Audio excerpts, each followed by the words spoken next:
The decades-long fight to protect the northern spotted owl. U.S. Fish and Wildlife's latest proposal to take urgent action includes a measure that's been discussed and studied for over a decade, killing thousands of barred owls in the Northwest. The Department of Interior doesn't like to admit this, Mr. President. The spotted owl population was declining even before the barred owl decided to move. You know why? It had nothing to do with food.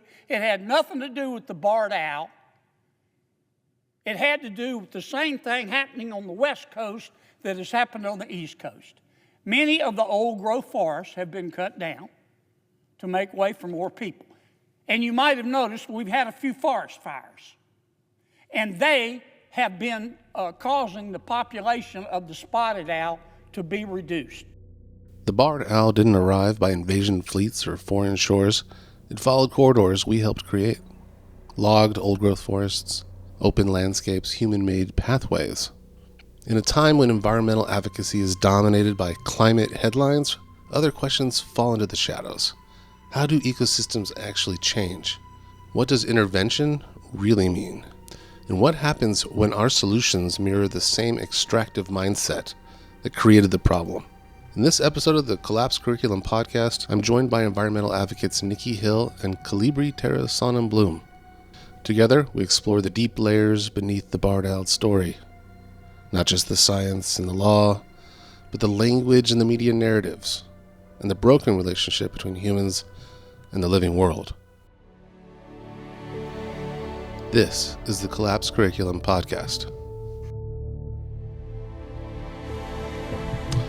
All right, everyone, welcome to the Collapse Curriculum podcast.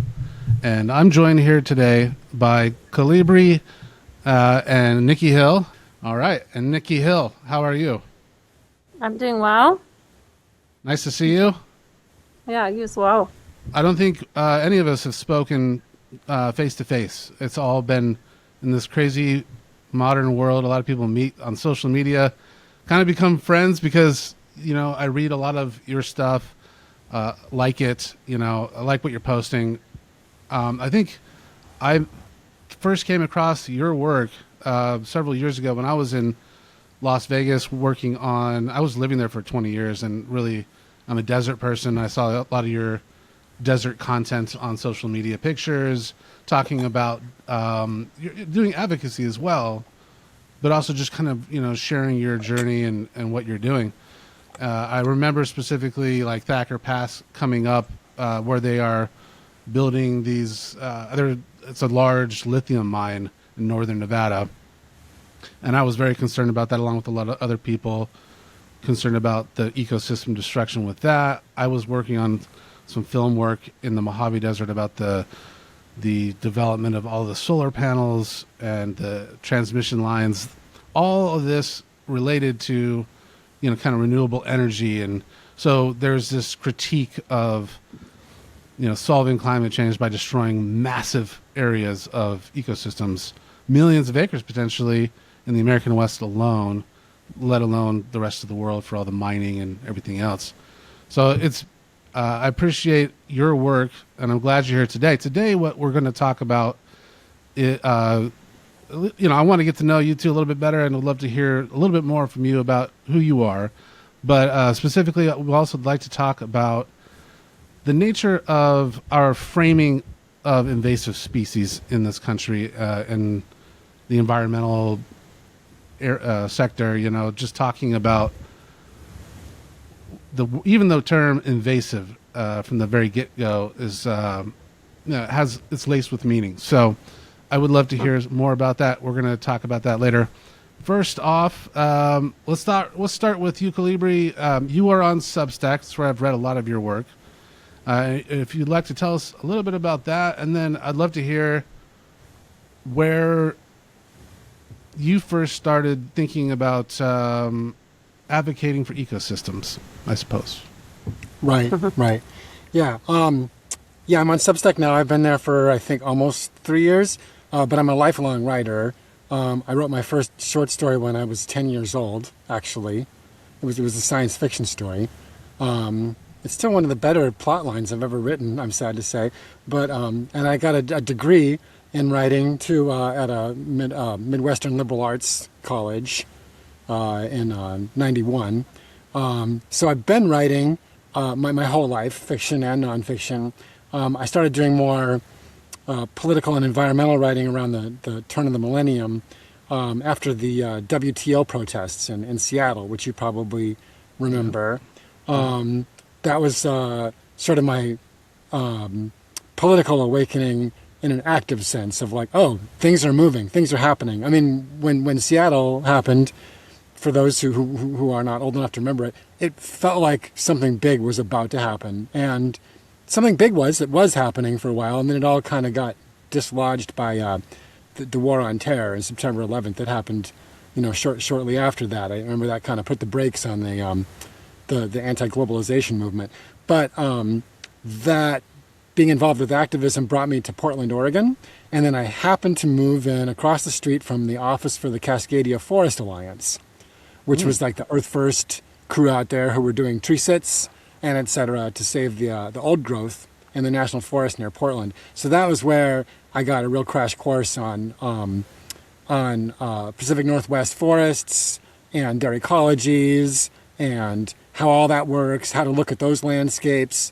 I think like a lot of people, I'd been to Oregon and been like, oh, wow, look at all the pretty trees, And then these were the folks who were like, yeah, okay, but look at the straight lines on the landscape. Look how all the trees are all the same age in these big sections. Look at how, oh, okay. So then they taught me to see, all the plantations, basically, And so it was being involved with that really got me turned on to the environmental advocacy in particular. I did a lot of political writing and environmental writing for the next few years after that on indie media, on Counterpunch for a while. And then when I started the Substack 3 years ago, I decided to focus only on the environmental stuff, not the political stuff. First, because so many people are writing about political stuff, and I feel like any opinions I have about that are already well represented by other writers. People like Caitlin Johnstone, they say everything I would want to say, so why should I bother? And environmental issues are really not getting enough attention. They're really not. They don't get enough attention in the mainstream. They don't get enough attention in alternative media either. And over the last few years, as I know you've noticed too, Justin, the environmentalism has sort of been taken over by a focus just on climate or primarily on climate, not as much on other issues anymore.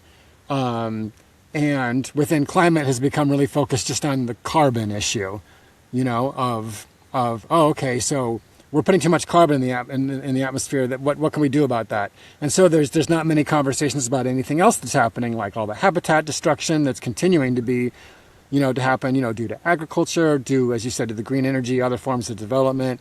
There's still pollution. There's microplastics. There's dead zones in the ocean. There's all sorts of environmental issues going on that don't have anything to do with climate. They're not getting enough attention. So that's why I decided to focus just on that.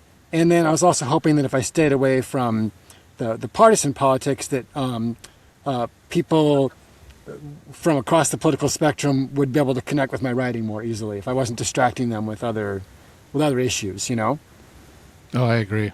Yeah. And what's the name of your Substack? Speaking for the trees, no matter where they're from. It's a great Substack. I definitely recommend it. Yeah, and the title is actually stolen from the introduction of the book that Nikki and I are writing. So Fantastic. And Nikki, same question. If you don't, I don't know if you're on Substack, or just what you're up to now, and what drove you personally to advocate for ecosystems. Well, I've been up to a few different things lately. I spent about 13 years getting to know plant ecology of the Great Basin, particularly through the lens of ancestral horticultural practices of nomadic people of the Great Basin. And that kind of, blew my mind. It's still been blowing my mind, of like answering this question of how do people how do humans have a place in the world, being these creatures who are engineers of sorts, who are gregarious and tenacious in their ideas and systems and stuff like that. And how is there a way that we have a place here that's not just one of animosity, one of not belonging, of having to sacrifice things in order to have a lifeway here? So I had that question before then. My background was environmental science and botany. Was a farmer for a while and farmed with Kollibri for some years. And then had this 13-year experience of just a big education, spending a lot of time in remote places in the desert, a lot of time in Nevada, which is what drew me to some of the lithium mines when those were going on, is I just know those places in a different way than most people do. So that was my attraction there.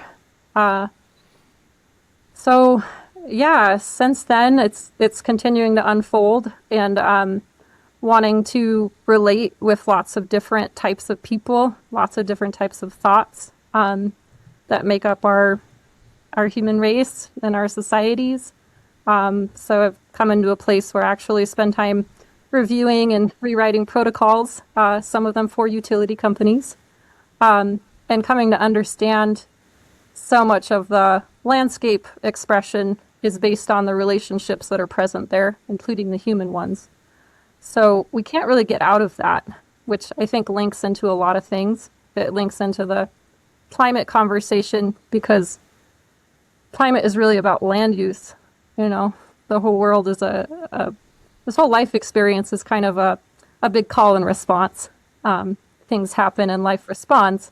And that's how this functions and is able to continue through so many upheavals that, have created the place that we live in. It's not a gentle place that got created, So I've been enjoying finding these different threads in the weave of an existence here that are trying to remediate an understanding of beneficial disturbances of humans as a potential keystone species, how to reclaim that and soften some of our edges in our actions that we move forward with, which I think leads from a place of feeling abandoned or like we don't belong. So those are kind of some of the threads I play with.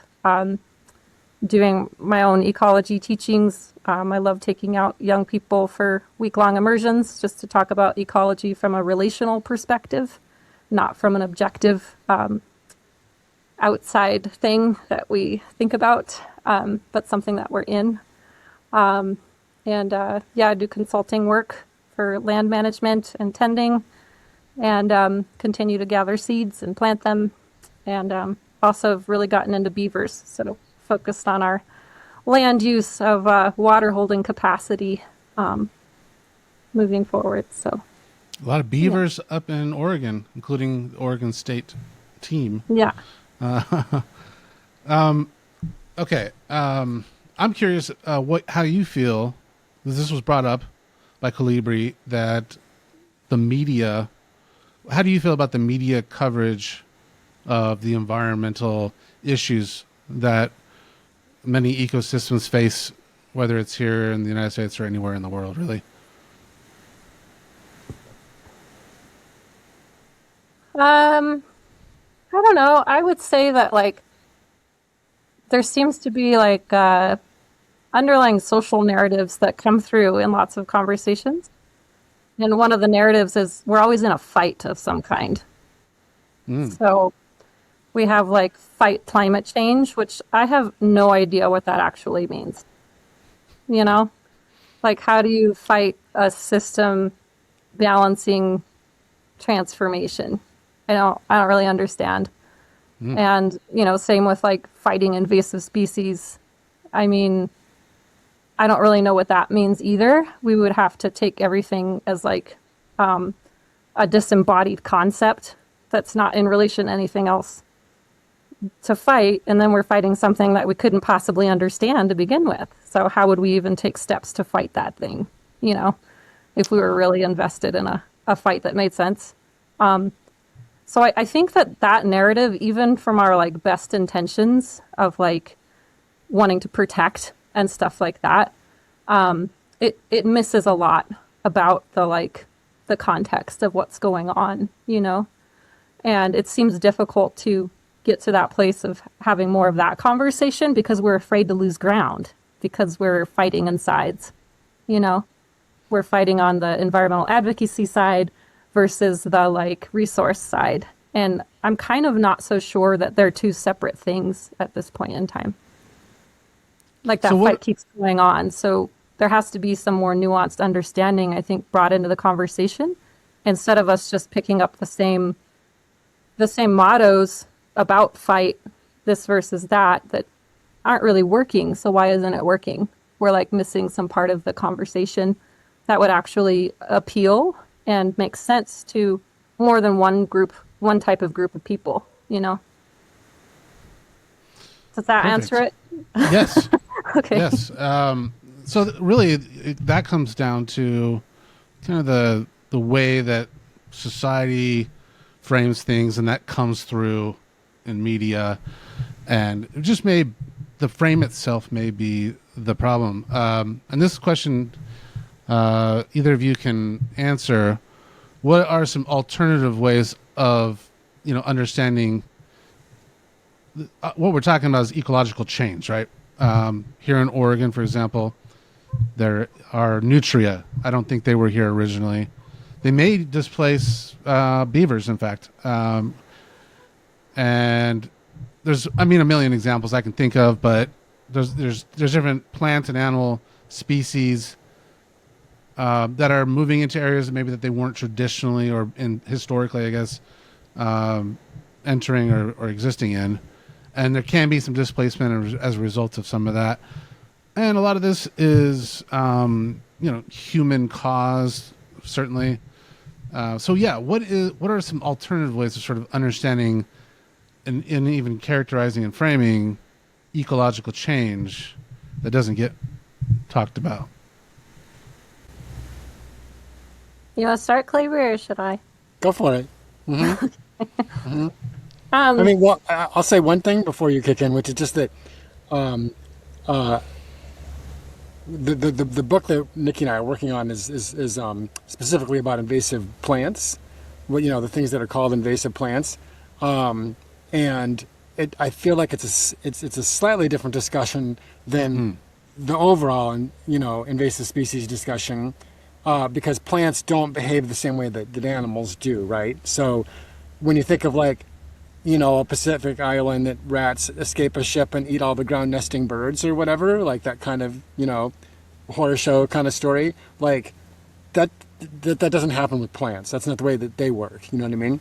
And so I think that to some degree, the discussion is sort of poisoned by these examples that are very rare and pretty exceptional, and that apply mostly then to animals, not to plants. So I just wanted to say that okay, part. That's a good point. So a lot of my reading and research personally has been into the plant end of it, not into the animal stuff as much. So, yeah. Yeah, that's a good point, because they are different. I'm still curious about both. I sent you a message a while back about the owls, that they are. There's a story about. What kind of owls were they? It's in the Washington, Oregon, and California. The barred owls. The barred owls. Okay, and they want to kill 500,000 of them. Yeah. So they're going to pay people to shoot them because they're not from that area and they're displacing other owl species, I guess. So that's a really kind of interesting question. But maybe it's not. Yeah, I would love to hear. Even if your focuses on plants, it's kind of curious. What? Yeah. Is that kind of the narrative similar in terms of invasive and versus just change? Yeah, I think the conversation is similar. I think it's important to separate them out because a lot of the statistics that get used are meant to include all of them. That's where the statistic came from. So it gets really confusing when you use a statistic about invasive species that also includes viruses, right?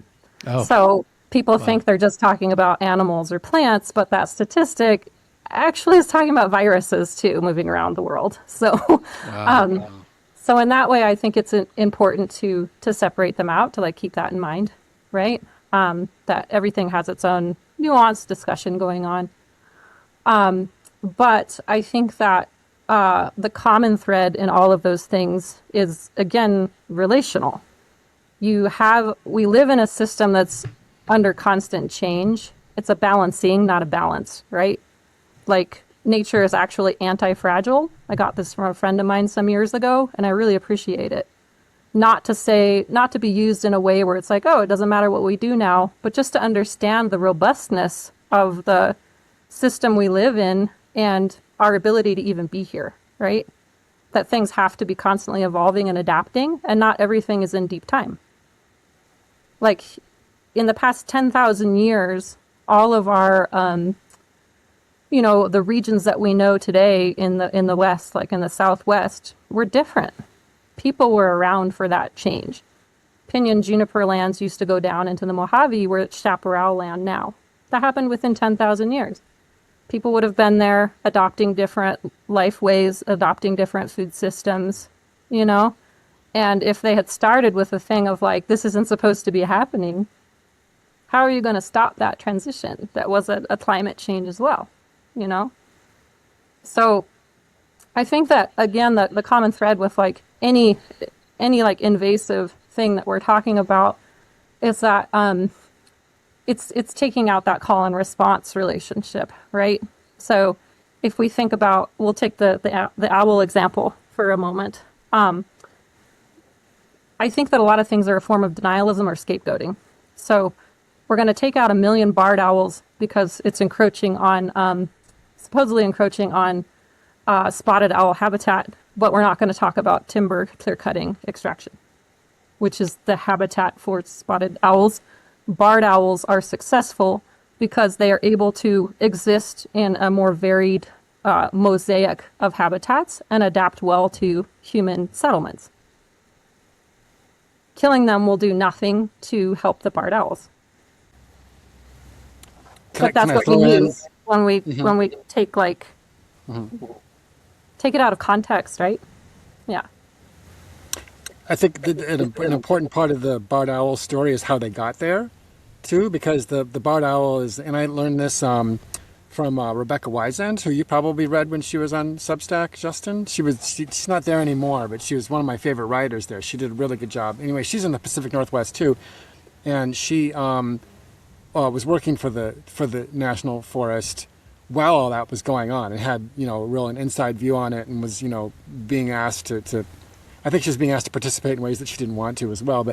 But so the barred owls are they come from like east of the Mississippi, so they're from this continent. Just they were in the east. So the reason they were able to travel from the east to the west is because of the cessation of indigenous land tending practices that happened across the Midwest. So there was fires that were regularly being set, as well as the natural fires that happen in that region, to keep the forest at bay and to keep it prairie, and that was to expand buffalo habitat, and that was to encourage all the other things that you encourage when you're burning a grassland and keeping it from becoming forested. So then, when the indigenous people were wiped out by disease and genocide, there was reforestation that started to happen across the upper Midwest and across the Canadian prairie as well. And what that did was make a path for the barred owls to follow to go west, because they would go from group of trees to group of trees. But at one time, there was just this vast prairie in between, trees that they couldn't cross. So it was the cessation of one type of human activity by the indigenous people that led to a change in the landscape, reforestation to some degree, that then gave the path for the barred owls to move from east to west. So that part I think that's a really important part of this, because a lot of times when people are talking about, quote, invasive species, they're talking about things that were brought over from, the old world, and, it was a crop that got away, or it was a weed that got away, or whatever, and, but this one just moved across the continent because of how the circumstances changed of the landscape. And I mean, is that wrong that the barred owls were moving, that they were expanding their range? I mean, what are we blaming now exactly at this point? You know, it's hard to know. You know. Yeah, and calling it invasive. I mean, that's a loaded word, right? How would you? It's really loaded, and it suggests intent. It suggests malicious intent. If we think of, a country invading another country, well, that's okay. This is done with malicious intent, but were the barred owls moving with malicious intent? I really seriously doubt that. Definitely. So the word, the loadedness of the word really makes people see the situation in a particular way from the beginning. Just the word, boom. Okay, now you've been given this lens to look at things through, where everything you're about to see is unnatural and bad somehow, and comparable to, Napoleon or whatever, colonization, any of those things that have happened. They were malicious. Mm-hmm. Now, Nikki, would you say that there's any situations where you would think that the invasive species framework is actually useful, or maybe unavoidable? And then where would you draw a line on that particularly? I don't think that the framework is necessarily useful, because it's really hard to get around like such a loud bias by using the word. That I think it would get in the way of like resetting the view, right? The thing that I think is useful is like understanding the proclivities or the responses and the growth habits of particular plants. Kind of show you a map of the underlying conditions of a place. Like, I like to say that the plants don't lie. If you see a bunch of one kind of plant coming into an area, they're showing you changed conditions of that place. That's who can show up there. Like one of my favorite ones is like Russian olive and tamarisk, right? There are these two plants that kind of go together along the western rivers. They're like the third and fourth most common trees in the western rivers at this point in time. If you started to like map out and look at where they are, you would be able to see all of the extent of water diversion that has happened in the West. That's what they're showing you. They're showing you the disconnection of the floodplain from the river channel because of the removal of so much water, right? We divert the water and the dams, below the dams. So when you put a dam in, you remove that seasonal fluctuation, that flooding pulse, which is the life force of a river system. It's what brings in new sediments. It pulses new sediments that during that event deposits different sediments in banks that is germination beds for the cottonwoods and the willows, right? They need that. Cottonwoods, willows, and aspens, they don't seed bank. Their seeds are only viable for 1 week. Their seeds are incapable of going dormant. Most seeds, a lot of seeds have this dormancy. They have chemical processes they undergo during the process of seed ripening to be able to stay dormant until conditions are right for them to germinate successfully. Willows, cottonwoods, and aspens don't have that because they are timing the dropping of their seeds to be with those seasonal pulses. It's a river dance that they do not have a way out of. They don't have one. So if you see places where they're not, and Russian olive and tamarisk are, that's showing you that those conditions don't exist. The tamarisk and the Russian olive are not in the way of a cottonwood willow seed bank because it doesn't exist. It's not there. So by looking at that framework of plant niches, what they need, they'll show you what's going on there, If you're not getting those pulses below the dam, you're not having that sediment deposition. You're not having that woody debris accumulation, that allochthonous input into the stream system. That happens when you have streams in the West are basically structurally starved, which ends up being a nutritional starvation because they're not getting those pulsings. You need that river to be able to move and grab stuff that's dropped on the banks. So we have cottonwoods, a lot of our river trees are meant to be somewhat weak. They'll like drop big branches throughout their lifetime, not just when they're dying.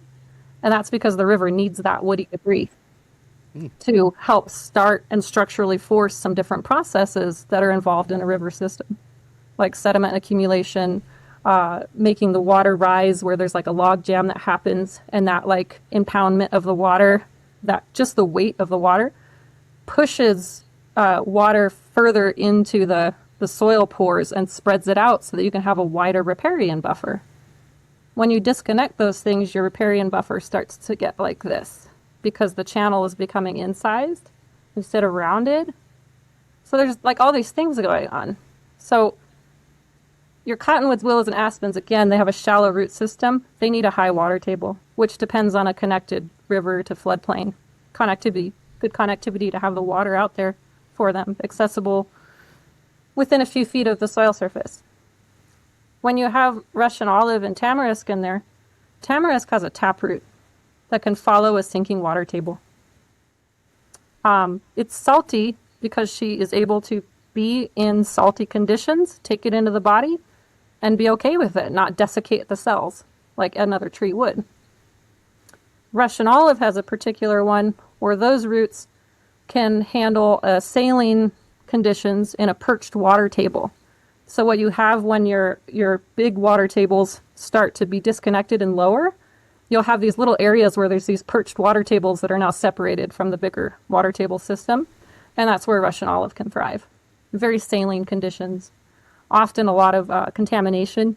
They're very good. Russian olive is very good at picking up heavy metals in a river system. Even the fruits falling into the water will pick those things up. So as a framework of like seeing what's actually going on in your landscape, we could take the word invasive out and just look at disturbance relationships. And actually, if you go to like the, it's like International Invasive Species page or something, CEU or something like that, they do a really good job of plant profiles. If you go there with an open mind of not being like, oh, I need to find out the plants I like and the plants I hate, and just I want to see what they say, like where do we find them? They'll have really detailed plant profiles of the disturbance regimes they show up in. And you know what? It'll be the same disturbance regime everywhere in the world. So you'll find the same plant in the same conditions where people have been doing the same things. That's where those plants show up. So it begs some interesting questions about origins as well. And one thing I would love to hear either of you answer as well is, on this topic of intervention, because obviously we're saying that, sometimes there's just conditions that create a niche and they're filled by, opportunist species, right? Or whatever. On the other hand of that, there's also, Robin Wall Kimmerer's sort of notion about sweetgrass grows better with intervention, human contribution. And I think you mentioned earlier, there's this sort of idea that humans can be like a keystone species or whatever. And I'm curious what your views are on intervention. Like what's the philosophy on how that can be helpful or neutral or not helpful, hurtful? I think it comes to relation again, but I'll let you go first. I mean, all I was going to say was that intervention is one word, and then relating is another. And then no matter, we can't avoid having relationships with the world, relating to it and to the living things there. Like every creature who's here, including us, there's always a give and take between. But like Nikki said, the call and response. There's a plant or an animal species does one thing. There's a response by the other plant and animal species there. I mean, so to decide, are we going to intervene or not in a way that's sort of avoiding the question of like, well, we are in relation all the time anyway, and so it's about what kind of relationship that we want to have. It's not like we're doing nothing until we decide to intervene. We're doing something already, and so we need to look at what we're already doing first of all. So what Nikki was alluding to earlier, in talking about the tamarisk and the Russian olive, was the fact that in virtually all cases of the so-called invasive plants, they're there after a disturbance happens. So they're preceded by disturbance, So humans make a disturbance or a change or an adaptation of some kind, and then that changes the conditions on the ground, and then that makes those conditions better for one set of plants and worse for another set of plants. And then that's just what we're seeing, So in terms of intervention, we're obviously free to choose which plants, we want to have in an area and which we don't. We're constantly doing that. In terms of agriculture, we're doing that to the tune of 50% of the Earth's surface or something right now, right? Like that's a really, really grand intervention that's ongoing and expanding at the moment, And so, so we could make a philosophical points of saying, instead of doing monocrops, we're going to do biodiversity crops or something. Right. Like, would that be a good thing, or how would you? Nikki speaks really well to this, but it really is about what we want or what we're looking for in a particular situation. Yeah, I think that's the relational part. It's actually an invitation to say, yeah, I'm a creature who belongs here and makes decisions. Instead of it being ecology is supposed to be this thing in this way, and I'm a good person if I have a right to be here and to have a relationship if I adopt that one. I still haven't made my own relationship with a place when I do that. And it's amazing how much of the Western culture is really afraid to do that, to have your own relationship with something. Weeding can be one of the most pleasant experiences, It's just a matter of if you're not going to have an ongoing relationship with a place, that's paramount to understanding what's going to work for what you want to see happen there. It's okay that you have a certain thing you want to see happen there. That's the kind of creature that we are. We've been doing that in our nomadic and our agricultural lifeways forever, and it's not all a negative thing. I think that it becomes unbalanced or something when we stop owning our relational part in it, because then we're not really in it. And so we end up doing eradication programs at all times of year and continuing to do them without recognizing that maybe every time we're doing that, we're reinstating the same conditions that keep those species coming up. Every time I go in there and rip up these plants at that time of year, it's the perfect time for them to propagate. It kind of blinds us if we're just have this one-sided thing, this unrelational objectifying perspective of this is bad, it's in the way, if I just do this, it's better for everything else. Well, there's reasons why those things came into those places. There was a relation already happening that made those ones be the ones that came up. Some places have been neglected. We have an invitation to step back into these relationships, but just focusing on taking out what we think we shouldn't is probably not going to change the underlying setting in which those things keep propagating. So if we're really earnest in wanting to have a relationship with a place and be for whatever reason, it's just because of personal proclivities or because of some animals I know in the area who need they're missing some things in their habitat, I'd like to support them. Well, let's get real about what that would actually mean. Don't focus on the surface. Don't focus on seeing the things coming up that you don't want there. Be why are they coming up? What is their nature? And thank them for showing up after all the changes. That life still finds a way to show up through so much change and disregard. It's pretty amazing. Maybe that means that life is on our side and it's okay if we fumble a little bit, It might not look like we think it should look, but do we really know how it should look? All those questions become hard if we're trying to do it from a place of not being in it, I think it's great. We need more people having intimate relationships with different pieces of land, and we may end up doing different things. I might end up doing different things in a place than you would based on my relationship there. the things that I'm sensing. It doesn't mean one or the other of them is wrong, you know? Like when people talk about habitat, it's like the same thing as if it's this disembodied thing. And it's like, well, habitat for who? And habitat is not a one square parcel concept. Most habitat requires a mix of things. Lots of species are edge creatures who need a disturbance edge with low growing, pioneer species. And then they like to retreat in the trees. They need both those things. It's not one or the other, So. It really is a wonder how all of these things work together. Yeah. Here's a follow-up question to this. I think about this sometimes when I'm looking at what's happening to ecosystems, and when I'm looking at what thinking of the word relational or relationship. There's a book on my wife's bookshelf that says it's called "What Do We Owe Each Other?" It's kind of a philosophy book.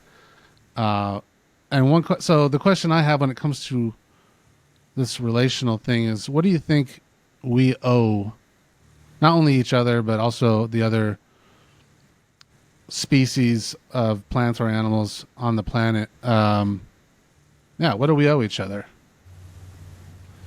And what does that first off the top, respect, and so then to bring it, back to that word invasive and to the relational concept, if you're starting off with like this concept of, oh, this thing is invasive, i.e. it's bad, it doesn't belong here, it's somehow even malicious or whatever, and that's where you're starting your relationship. That's not showing a respect for why that plant is there, what it's doing there, what it's telling you about the place that you say that you want to relate to and are trying to relate to, and so starting from a place of I'm going to respect all living things. I mean, why would we not want to start from that place? Yeah, I like Nikki? the respect thing and maybe understanding. Like there's, lots of different indigenous wisdom that talks about plants being their teachers. So if something was your teacher, would you immediately say that it's wrong? Or would you try to understand a little bit more?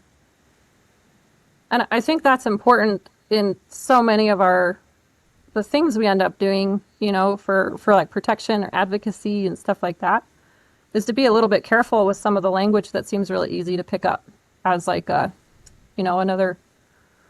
another way to boost up our cause. Like I have an example in mind is on the other side of the mountains from Thacker Pass, there's another lithium mine that's in the process of being explored. It's not a mine, it's exploration phase. McDermott Creek, the northern rim of the McDermott caldera. I went out there a few years ago now with a group of young people for 5 weeks to do some surveys and just kind of see what's out there. It's not a well-surveyed or visited place. So one of the things that I heard mentioned by the drilling exploratory company was that it's not exactly pristine sagebrush habitat, right? There's invasive species there. What does that immediately do in people's mind? Just turns them off from caring, right? It's already marred. It's already scarred, right? So there's an emotional response. I think we forget how much of an emotional being we are, how attuned we are to those things and the language we use. But when I was out there, we did a bunch of sage-grouse surveys. Some of the last best sage-grouse grounds in the world, or, North America. We saw 13 sage-grouse boys in one lek. And the leks we would visit, they're dancing in the cheatgrass. So who is saying that that's not pristine habitat? And if we then also pick that up from our point of advocacy, didn't we just shoot ourselves in the foot? The sage-grouse is saying that it's okay still, right? That's where they're thriving. That's their stronghold. So we have to be a little careful with that language. Not misunderstanding how adaptive and persistent life will be given a chance, So that's why I say understanding, remembering that we don't have it all figured out, even about what we think each species needs, you know? Yeah. All right. So when we bring this back around to human beings, some people might say humans have moved around the world, and that could be it's just obviously an environmental change. So some people might say that's invasive, but certainly people have, you know, Western Europeans have colonized Turtle Island here, right? And we can look back at that and sort of make our critiques of it and things like that. But where does that for you fit into this conversation, and even really the choices that humans have made to alter the landscape in dramatic ways? You know, because humans are an animal as well, and they, you know, maybe they've, I don't know, made choices that weren't good. But yeah, where do you think that fits into this whole narrative about this framing about things change and then things adapt and all that? I mean, it's just kind of all just going down kind of how it's naturally supposed to go down. That's kind of a deep question, but that's what I've thought about. And I was just wondering if you had any insights onto that.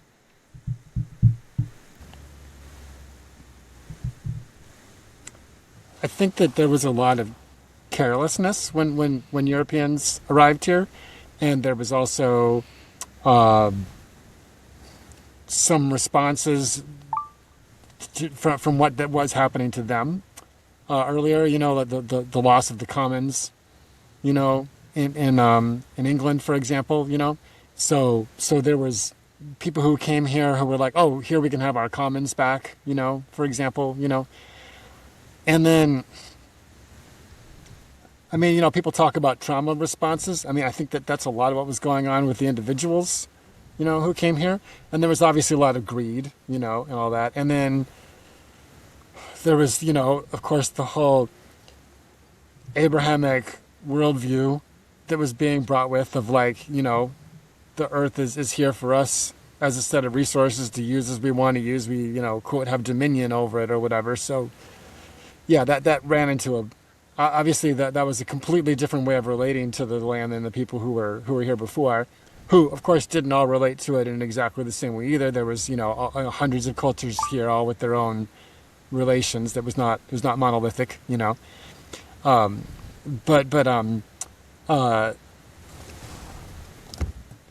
we have the choice about what we need to do now, you know.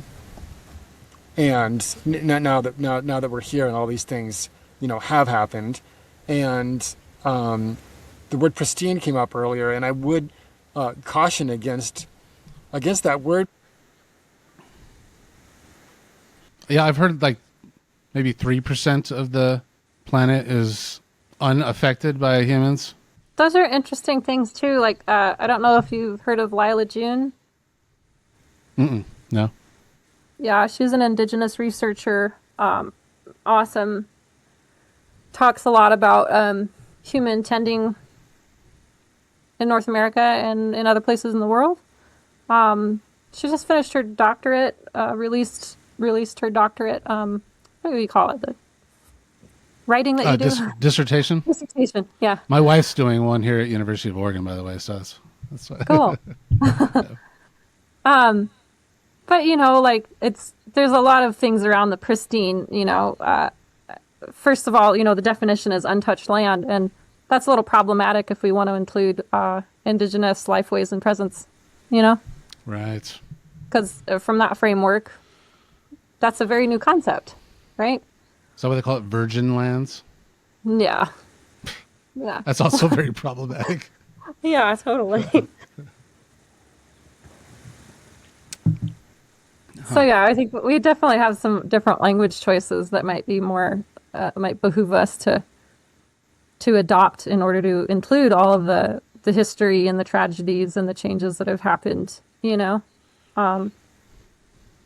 Instead of like kind of using this language that's insisting that things stay the same in order for them to be fixed, you know? Like wow, all of this like horrible stuff happened, and if we could just get everything back to the way that it was, it would be okay.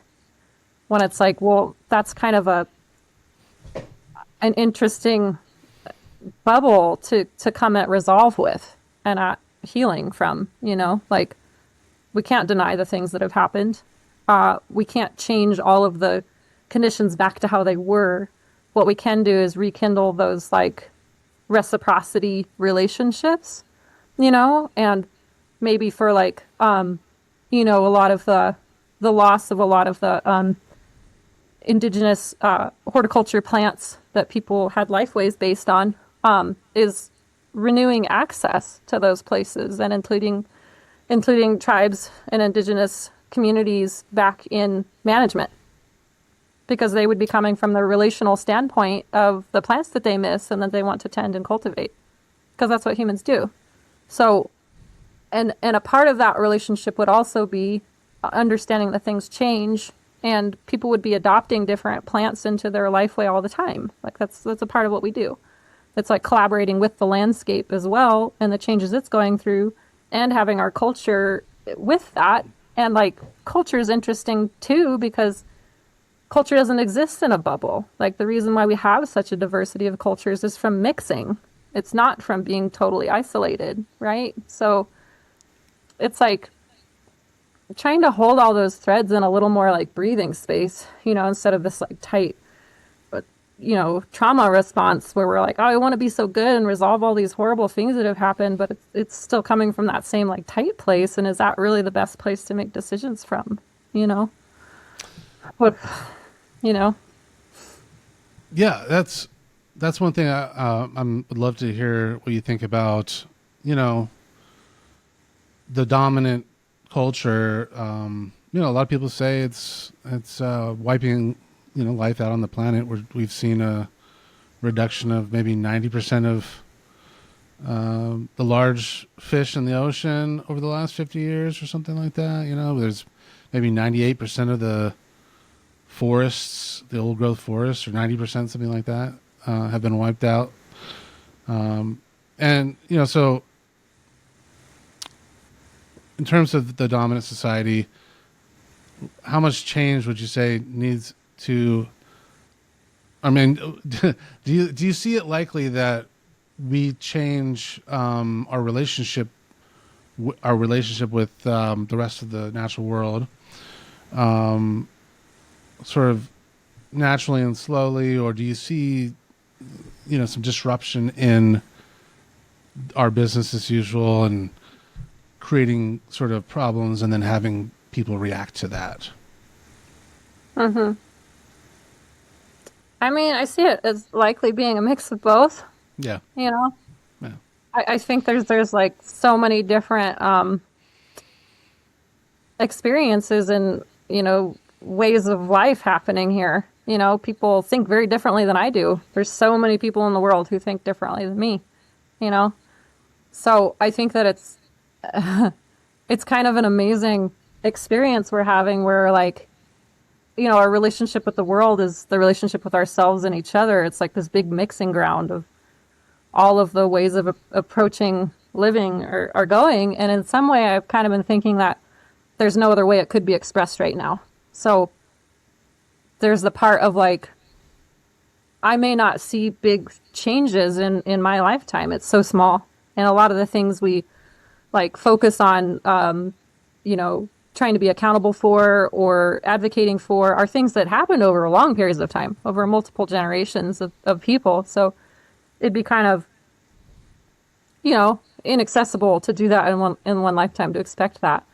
So I kind of like have been thinking about it of like, I'm sure that there will be some big upheavals, like life is responding to, being like, oh, if you just keep going in this one direction and we keep doing extraction that ends up simplifying the landscape, there's less options for balancing because there's not as much complexity going on. So then it is going to be a more dramatic response from the climate balancing that will stop some things, in bigger ways. And there's also the place of like in our individual lives, how we are reassessing and re-knitting and wondering about and reconnecting and then sharing with more than just our immediate community, or with our immediate communities, and then from there, that has an effect on this bigger change over time too. Even if, we get disheartened thinking it's not happening now, I think that, like, for me, what I hope for is just that I don't know what the answer is, how we're supposed to be living here. I don't know if it's anti-civ or not, egalitarian communities. I don't know what the actual answer is. But I don't have to, It's just like, what's the intention or the spirit of our moving forward and our curiosities, and how do we give that to the other people that we meet in our lives and share that with each other, and we see what we come up with, Like, I think that's a part of, like, how we got our agriculture too, and I think it's a part of how, like, indigenous ecological knowledge would happen too, is people are having their own experiences and then sharing together, and you come up with this understanding of how to work with a place at this point in time. It's not like something on a dusty shelf. It's a living thing from interaction.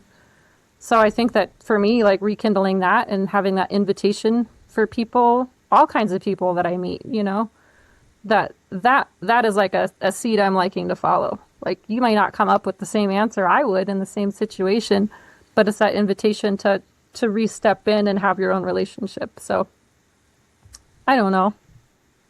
Things will change. Okay, so in terms of there's some people out there who definitely say the writing is on the wall, and I'd love to hear from both of you on this one as well. Maybe we can start with Kollibri. The writing's on the wall. Maybe 8 degrees Celsius or some high number is baked in.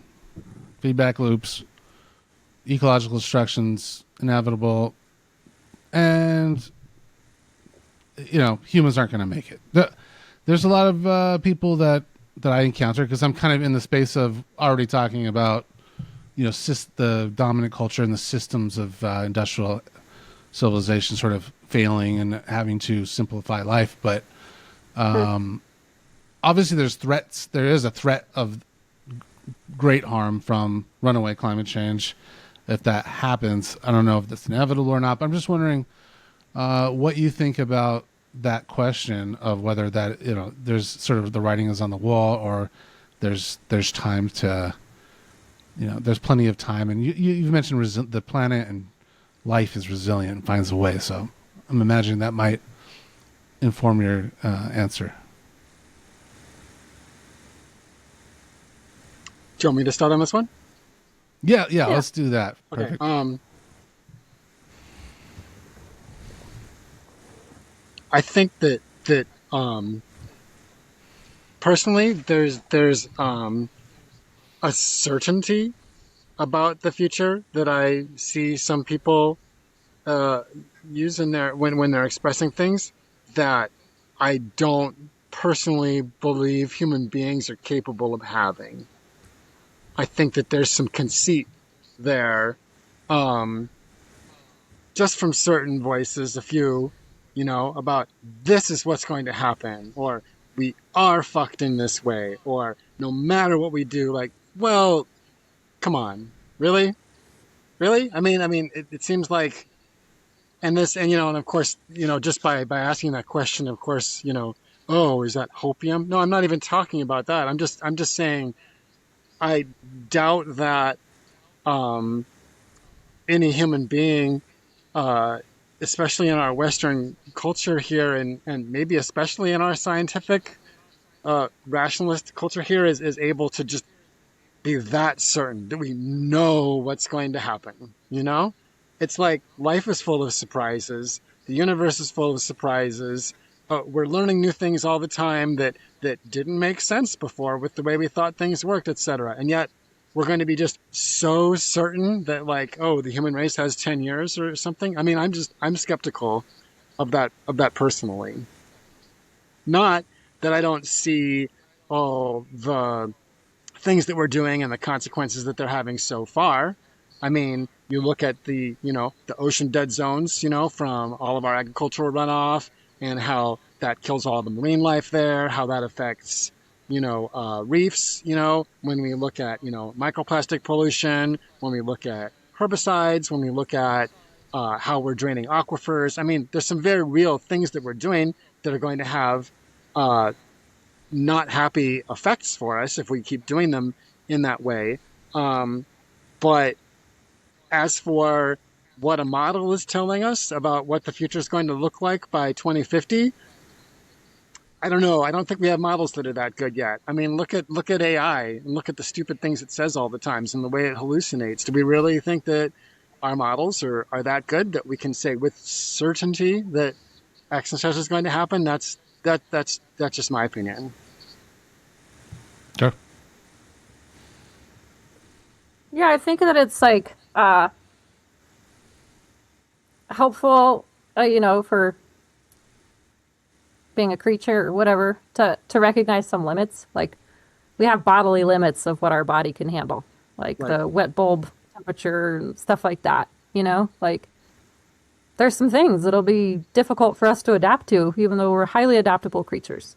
Like, we're one of those creatures that can adapt to a lot of things and adapt our landscapes to us, right? So I think it's helpful for sanity, to be like, yeah, there's definitely some limits of my ability to be here as this creature, for this amount of people to be here as these creatures. And there's a lot of other things going on. There's a lot of adjustments being made by life. And I mean, I go to the place of, I don't know if humans get to continue the way that they are. I don't know if we get to continue as this species, in this life way, but life continues, and I like saying all these things. It's not like a sticking your head in the sand or trying to be all roses or all doom. Like, I'd prefer to just live where we are, which is a little bit of the unknown, a little bit of the mystery. Like, I don't know how we all got here to begin with. I don't know how we all decided to go in this direction. Maybe life likes to play with itself, and so we're trying out different directions, and some of them are more harmonious than others. So we have that opportunity to notice our limitations, to realize how hot we are in the summer, and I don't have a nice creek to swim in. Like, that's a thing I can notice in my everyday life. That makes it really difficult to make it through the longer and longer summers, right? So, but like, yeah, I don't know that we have an end date again that we can predict. There's so many different aspects of resilience going on. And resilience isn't like a rosy word that means everything's perfect. It just means that there is like, resilience is like this ability to continue thriving or having a life through change. That's the definition of the word. And I see so much of that out in the world in my travels, Like they say in environmental education is, hard for your conscience because you'll never be able to see things again. And I had that, but from spending so much time with things, it like wore away in its severity, So that's like, I think why, questioning these ideas of fighting everything, and recognizing how much collaboration is necessary for anything to be functioning here at this point and in other, points. Like, so little of it is competition. So choosing our words that are not competition-based might be more in line with what's needed for this to continue, for us to persist and be resilient ourselves. There's a collaboration with that, the rest of the world that is showing up, Like, some examples of resilience I appreciate are like, the trash gyre in the ocean.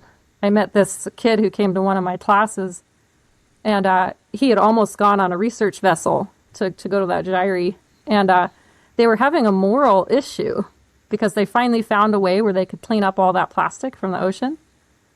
But then they were wondering if they should, because all of this other microorganism life had started to evolve in the gyre, that they'd be wiping that whole ecosystem out. So they were like, it seems like a silly question, but we're really asking this question now that we have the capacity to clean that up. Life already came in as doing something, maybe life is evolving it there because it's going to be needed on the beach next or something, like so. So I don't really know. I'll give you one more example if you'd like. That was helpful for me in just like softening the severity of things to be like, I want to pay attention. I want to pay attention to what we can collaborate with rather than just being worried, and that we got to figure it out somehow. I work a lot in the Lake Tahoe area, and there was this, that community up there doesn't use a lot of herbicides. It's really quite impressive. But there was this campaign that wanted to put herbicides in a part of the lake because there was these invasive species that were growing so thick there. I got curious. I saw it in the paper before it happened and then after it happened. So I went out and viewed the site where they put the herbicides and the big booms to catch the spread and stuff like that. And then I started digging into like, well, what plants are they talking about? Because people just throw out the invasive word and they don't actually even tell you who they're talking about a lot of the time. So digging into it, it was 2 endemic water plants and 1 milfoil, an invasive milfoil, which is actually a hybrid of one of the endemic milfoils. There's a lot of this hybridization that happens. It seems to happen a lot in aquatic environments, but hybridization happens, and that's a part of the invasion conversation, is that it's, now they're hybridizing, and it's like, but the hybrid is able to handle more harsher conditions, and it's still got a lot of the genetics from the endemic one. So there's a funny purity thing in there too, right? So, it's touted as like a ecological issue, but then you have to consider the place and what's happened there. And the place they're talking about is an area called the Tahoe Keys.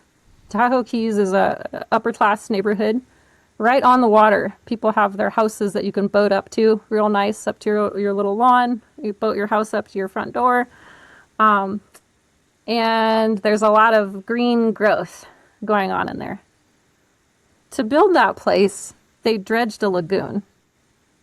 A lagoon is a place that's a settling place that's supposed to take in all the runoff from the watershed, settle all the stuff that came in, and then slowly percolate out clean water into the rest of the water body where there's more like movement and cycling going on. The lagoons are like more, slow, not stagnant necessarily, but, not turning over as much because they're settling ponds. That's what you dredged up to put in these houses. And then what responded is an overgrowth of these plants, because what you have is boats coming in there that leak oil. And oil is actually a nutrient. There was studies done in Iraq, I think, in the 80s, spraying crude oil onto fields at different concentrations and seeing how plants responded with this amazing boom at a certain concentration. So you dredged up a lagoon, put in a bunch of houses with boats that are leaking motor oil, added a bunch of nutrition to a place that's already a nutrient settling ground, and then you had this overabundance of plant growth happen in order to clean up some of those nutrients so it doesn't create an anoxic conditions there because of too much plant growth where all the organisms would die. So really the issue is that those plants get caught in boat propellers and it's annoying, right? It's not actually an ecological issue. It's ecology functioning to conditions and a need, which is too much nutrition in the water. And it's a part of what's actually keeping Tahoe blue, honestly. If you didn't have that plant growth, the rest of the lake would be taking on more of that, right? Not trying to talk about any of the other things that are not beneficial for keeping Tahoe this bright blue gem that it is, but that's a part that's actually probably balancing that, that influence. So I just in learning all the pieces of that one was just what would it be like if we had a cultural narrative that thought that life was on our side? That was actually rooting for us and being like, oh, you want to do that here? Okay, cool. Well, we just have to do this then. Is that okay? What other kind of outlooks would we have if we started looking at these things like that? Instead of everything being a fight and wrong and collapsing and, it's not supposed to be this way. It's well, maybe it's getting ready for the changes that are here, and maybe we need that. I'm so glad that I'm not in charge of understanding how it should all be oriented. Yeah. Fair enough. Yeah. Well, you two are just awesome, beautiful people. I love everything you've said, giving us a lot to think about. I think I would just like to ask one final question for you to leave us with. Any thoughts you have about how we can, for people out there who want to learn and want to live relationally and think relationally, what basic advice would you give them? And then, is there any books or something that you would recommend? We'll start with Kollibri. I mean, I think the most important thing to do is just to spend time outside, like looking at things and experiencing them and observing them and all the different ways that you can, and I mean, I've learned some things from books and from articles and what have you, and we're writing a book right now, so there's been a lot of research involved with that, but the most special or more profound moments have just been those moments when I've just been out, in the world, trying to, just observing things and interacting with them in different ways. Oh yeah, people say touch grass, right? Okay, I just said that in a long way.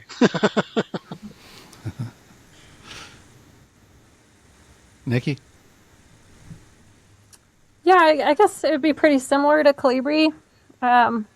Just like allow yourself to be curious, Like, I think it's great to use all the tools to see what other people are saying and, learn plant ID or something like that. But I like to say, when I teach plant ID classes that it doesn't matter if you know their names.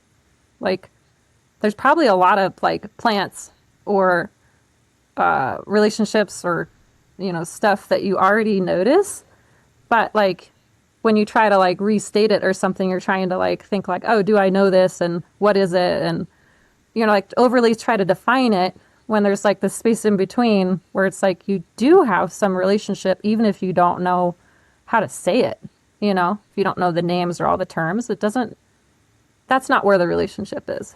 Those things are great for communication and sharing, right?